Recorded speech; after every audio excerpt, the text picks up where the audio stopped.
जय श्री महाकाल। मैं आपका एस्ट्रोलॉजर पीयूष कौशल। स्वागत है आपका मेरे यूट्यूब चैनल पर। आज हम बात करेंगे कुंडली के 12 घरों की। 12 घर हमें कुछ ना कुछ देते हैं। तो आइए जानते हैं कुंडली के माध्यम से ये हमें 12 घर क्या देना चाहते हैं। शुरू करते हैं पहले घर से। पहला घर क्या है? पहला घर हमारी पर्सनैलिटी है, हमारे सेल्फ का है। पहला घर जो हमारा फेस है इसका है। जो भी हम कुछ करना चाहते हैं, जो हमारी सोच है, फिजिकल बॉडी, पर्सनैलिटी, ये पहला घर ही है। अगर पहले घर में राहु ही बैठा हो तो ऐसा बंदा थोड़ा कंफ्यूज रहता है, उस डबल माइंडेड रहता है। उसके जो थॉट्स हैं वो बहुत ही ज़्यादा कंफ्यूजिंग हो जाते हैं।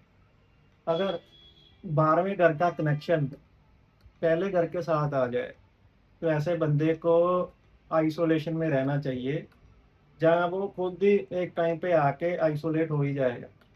अगर अष्टम घर का प्रभाव पहले घर में आ जाए तो ऐसा बंदा बहुत ही ज़्यादा स्ट्रेस में रहता है। तो ऐसे बंदे को कुछ ना कुछ किसी सब्जेक्ट पर रिसर्च करनी चाहिए। तो ऐसे हम पहला घर देख सकते हैं। आगे चलते हैं हम दूसरे घर की तरफ। दूसरा घर क्या है? दूसरा घर हमारी वाणी का है। दूसरा घर हमारे परिवार का है। दूसरा घर हमारी सेविंग्स का है, बैंक अकाउंट्स का है। तो अगर दूसरे घर पे अगर 12वें घर का कनेक्शन होगा तो ऐसे बंदे को इन्वेस्टमेंट थोड़ी करनी चाहिए, क्योंकि बैंक अकाउंट्स का है, उसको एफडी वगैरह अपनी रखनी चाहिए। क्योंकि दूसरा घर एक्सपेंस का है। ऐसा बंदा अगर कुछ नहीं खर्चेगा पैसा तो उसका पैसा उसके हाथ से निकल जाएगा। वैसे तो बोलते हैं अगर दूसरे का 12वें के साथ कनेक्शन हो जाए और 12वें का दूसरे के साथ हो जाए, ऐसे बंदे को बहुत ही ज़्यादा पैसे खर्चने चाहिए। अगर नहीं खर्चेगा तो उसका लॉस हो जाएगा। और कहते हैं कि ये बंदा जितना पैसा खर्चेगा उसके पास उतना ही पैसा आ जाए। अगर दूसरे घर में पापी ग्रह हो, क्रूर ग्रह हो और दूसरा घर अफ्लिक्शन में आ जाए तो ऐसे बंदे की जो वाणी है वो बहुत ज़्यादा उग्र हो जाती है। और साथ में जो दूसरा घर है वो कुछ भी हम खाते हैं तो दूसरा घर वो भी होता है। तो अगर ऐसा दूसरा घर उसका अफ्लिक्शन में है तो क्या होगा? ऐसे बंदे को खान पान में दिक्कत आएगी। गलत खाना पीने से उसको फूड पॉइजनिंग भी हो सकती है। ऐसे आप चेक कर सकते हो। और दूसरा घर जो है ना, हमारे कंठ का है, गले का है। अगर दूसरे घर में बहुत ही ज़्यादा फ्लिक्शन आ जाए, नेगेटिव ग्रह वहां पर आ जाए, तो ये जो गले की बॉल है ना, ये भी मैंने एक केस देखा था जिसमें दूसरे घर में बहुत ज़्यादा फ्लिक्शन थी। उसके ये गले की बॉल ट्विस्ट हो गई थी। ऐसे आप चेक कर सकते हो।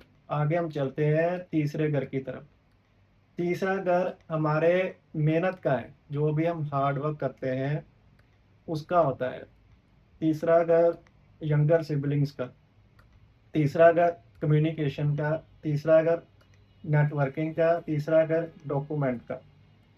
तो कोई भी आपके सामने जो बंदा आया है उसके साथ आपकी कोई भी कम्युनिकेशन होगी जो वो तीसरे घर से ही देखेंगे।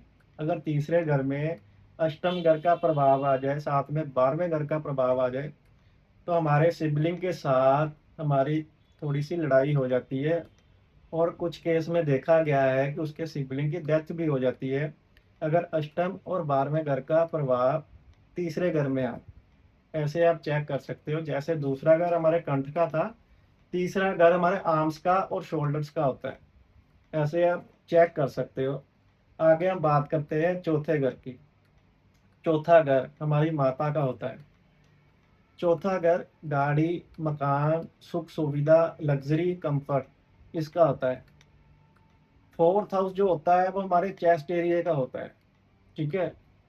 ऐसे आप चेक कर सकते हो। अगर फोर्थ हाउस में अगर 12th हाउस का कोई कनेक्शन होगा तो ऐसे बंदे को जिस घर में उसने जन्म लिया है वो घर छोड़ के कहीं दूर जाके ही उसको मानसिक शांति मिलती है। तो क्योंकि फोर्थ हाउस कंफर्ट का है, तो वहां पर अगर क्रूर ग्रह आ जाए, 12th हाउस का कनेक्शन कोई आ जाए, तो उसको अपना जन्म स्थान छोड़ना ही पड़ता है। क्योंकि चौथा घर जो होता है, जिस घर में हमने जन्म लिया है वो चौथा घर होता है। आगे हम बात करते हैं पांचवें घर की। पांचवा घर इंजॉयमेंट्स का है। पांचवा घर लव फेयर्स का है। पांचवा घर हमारे स्टमक का है। तो पांचवें घर में अगर अष्टम घर हो या बारहवां घर हो या अफ्लिक्शन हो, तो ऐसे बंदे को क्या करना चाहिए। जैसे अष्टम घर आपको पता है, जैसे ज्योतिष का घर है अष्टम घर, ठीक है। और जो पांचवा घर है वो सोल्यूशन प्रोवाइडिंग का है। तो अगर अष्टम घर का कनेक्शन पांचवें घर से होगा तो ऐसे बंदे को अपने काम में कुछ ना कुछ ऐसा करना चाहिए जिससे उसको सोल्यूशन अगले बंदे को दे, और उसका सोल्यूशन अगले बंदे को काम भी आएगा। ऐसे आप चेक कर सकते हो। और अगर पांचवें घर में बारहवां और अष्टम घर का कनेक्शन है तो ये लव अफेयर्स का भी घर है। तो ऐसे बंदे का लव अफेयर्स बहुत ही ज़्यादा खराब हो जाता है। और अगर अष्टम घर पांचवें के साथ जुड़ेगा तो फिर ऐसा होता है कि बंदे का बहुत ही ज़्यादा सीरियस लव अफेयर होता है। उसको पूरी ज़िंदगी ये रहता है कि मेरी जो जिसके साथ मेरा रिलेशन था वो शायद आज वापस आ जाए, उसकी यादों में बहुत ज़्यादा वो रहता है, क्योंकि अष्टम घर बहुत ज़्यादा स्ट्रेस का होता है। तो ऐसे आप चेक कर सकते हैं। आगे हम बात करते हैं छठे घर की। छठा घर होता है रोग, ऋण, कर्जा, दुर्घटना, मुकदमा, कोर्ट केस। इसका घर होता है कोई भी बीमारी होती है वो भी हमें छठे घर से होती है। यहाँ पर कोई भी ग्रह अगर बैठा होगा तो कुछ ना कुछ हमें उस ग्रह संबंधी कोई बीमारी हो ही सकती है। जैसे बृहस्पति का कनेक्शन छठे घर से होगा तो लीवर संबंधी दिक्कत आती है। अगर बुध का होगा तो नर्वस सिस्टम जो होता है वो खराब हो सकता है। जो हमारे लंग्स हैं वो भी बुध के अंदर ही आते हैं। ऐसे आप चेक कर सकते हो। अगर चंद्रमा है छठे घर में तो कोल्ड कफ की दिक्कत आ जाती है। शुक्र हो तो स्किन की एलर्जी, कुछ ना कुछ ऐसा चीजें हो जाती हैं। शुक्र शुक्र के अंदर शुगर भी आती है और किडनी भी आती है। ऐसे आप चेक कर सकते हो। अगर छठा घर वैसे बीमारी का ही होता है तो आप ऐसे चेक कर सकते हो। आगे हम बात करते हैं सातवें घर की। सातवां घर हमारे स्पाउस का होता है, जिसके साथ हमारी मैरिज होनी होती है। सातवां घर डेली वेजेस का होता है। जैसे हम कोई भी बिजनेस कर रहे हैं जिसमें हमें रोज की जो ट्रांजैक्शन हमारी चलती है वो हम सातवें घर से ही देखते हैं। सातवां घर सातवें घर पे आप इंडिपेंडेंट बिजनेस भी कर सकते हैं। अगर सातवें का कनेक्शन छठे घर के साथ होगा तो आपको अपनी वाइफ के साथ थोड़ा बहुत जो आपके विचार है वो मैच नहीं करेंगे। थोड़ी बहुत शत्रुता रहेगी क्योंकि छठा घर शत्रु का होता है।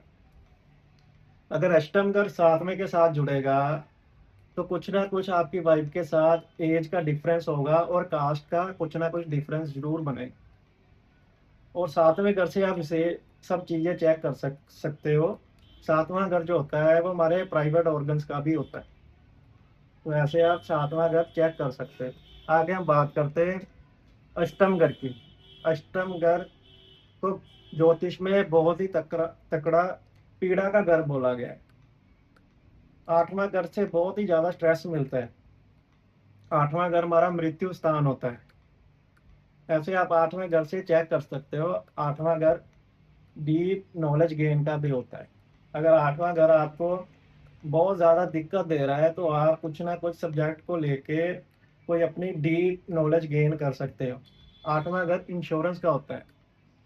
तो अगर किसी का आठवां घर का कनेक्शन दसवें घर के साथ होगा, दसवें का आठवें के साथ होगा, तो ऐसे बंदे के प्रोफेशन बहुत ज़्यादा चेंज होते हैं। तो यहाँ पर इंश्योरेंस का अगर वो काम करेगा अष्टम घर का, तो उसको इतनी दिक्कत परेशानी नहीं आएगी। जैसे आठवां घर ओकल्ट का होता है, ज्योतिष का होता है। तो ऐसा बंदा अगर ज्योतिष भी करेगा तो उसको दिक्कत परेशानी नहीं आएगी। ऐसे आप चेक कर सकते हो अष्टम घर। आगे हम बात करते हैं नौवें घर की। नौवां घर ये होता है स्पिरिचुअल।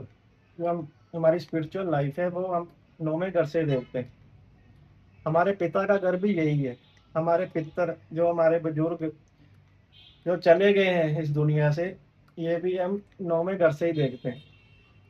वैसे बोलते हैं कि अगर राहु का प्रभाव नौवें घर में होगा तो पितर दोष होता है।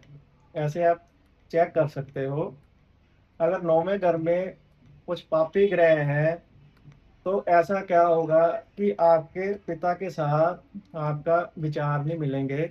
आपकी लड़ाई उनके साथ हो सकती है। ऐसे आप नौवें घर को भी देख सकते हो।